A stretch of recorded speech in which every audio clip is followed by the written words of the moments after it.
ગુજરાતમાં વિદેશ જવાના નામ પર ઠગાઈના કિસ્સાઓ અવારનવાર સામે આવતા હોય છે। આવા કિસ્સાઓમાં ક્યારેક ફરિયાદીને ન્યાય મળે છે તો કેટલાક કિસ્સાઓમાં આરોપીઓ પકડાતા પણ નથી। પરંતુ નવસારી પોલીસે આવા જ એક ઠગની અમદાવાદથી ધરપકડ કરી છે।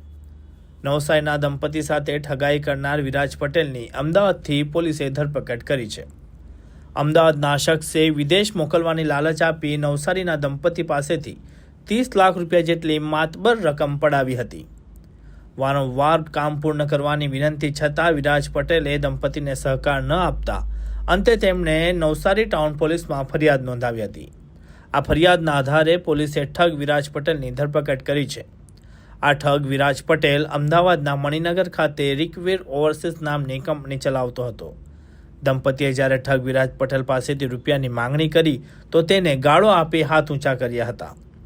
હાલ પોલીસે વિરાજ પટેલની ધરપકડ કરી વધુ તપાસ હાથ ધરી છે।